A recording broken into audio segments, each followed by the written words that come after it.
না না, এটা ওইখানে উনি পুরোপুরি ওখানে যাচ্ছেন।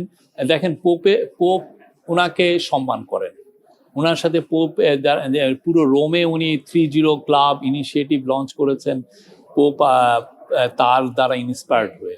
তো এই কাজগুলো পোপের সাথে উনি এবং পোপকে উনি একবার একটা লেটার লিখেছিলেন, পুরোটা যেটা ভ্যাটিকানের যে পত্রিকা ওইখানে পুরো লেটারটা ফ্রন্ট পেজে ছাপিয়ে দেওয়া হয়েছিল।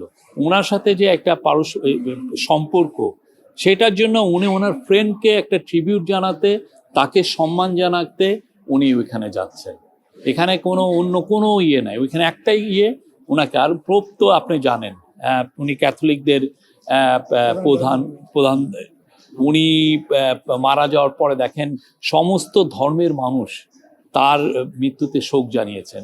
উনি মানুষের যারা মার্জিনালাইজ পিপলের ভয়েস ছিলেন উনি।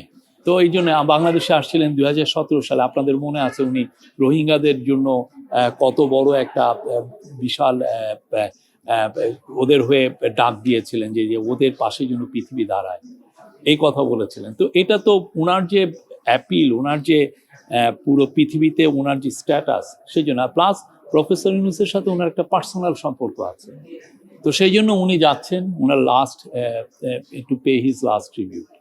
যে ইকোনমিক জোনের যে অফারটা দেওয়া হয়েছে, এটার মূল উদ্দেশ্য হলো যে কাতারি যারা বিজনেসম্যান, সেটা কাতারের ডিফেন্স ইকুইপমেন্টেরই ফ্যাক্টরি হতে পারে, অন্যান্য যে কোনো ফ্যাক্টরি হতে পারে, তারা যেন ওই ফ্যাক্টরিগুলো বাংলাদেশে সেট আপ করে। তো আমাদের চিফ অ্যাডভাইজার বললেন যে তুমি তো এইখানে তোমার বাংলাদেশের থেকে শ্রমিক নেওয়ার চেয়ে তুমি তো বাংলাদেশেই তোমার ফ্যাক্টরিগুলো আনতে পারো, এনে বাংলাদেশেই ফ্যাক্টরিগুলো সেট আপ করতে পারো, সেখানে তুমি ইজি অ্যাক্সেস পাবা, বাংলাদেশি অনেক শ্রমিক আছে। তো এটা আমরা খুবই ওনাদেরকে এটা বলা হয়েছে এবং আমরা আশা করছি যে এটার আমরা একটা পজিটিভ রেসপন্স পাবো।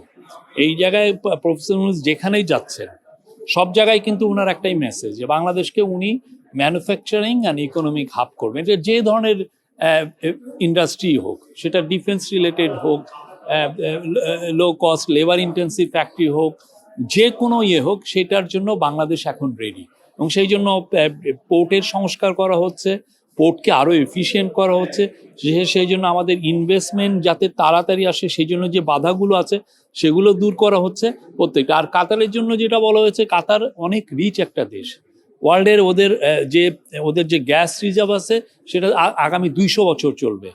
তো কাতারকে বলা হয়েছে যে ওরা যে কোনো ধরনের ইনভেস্টমেন্ট করতে পারে, এবং কাতারের জন্য একটা ডেডিকেটেড ইকোনমিক জোন, ওইখানে তারা যে ডিফেন্সের যে ইকুইপমেন্টের যে ইন্ডাস্ট্রি করতে চাচ্ছে ওইটা ওইখানে ওরা সেট আপ করতে পারবে। Thank you.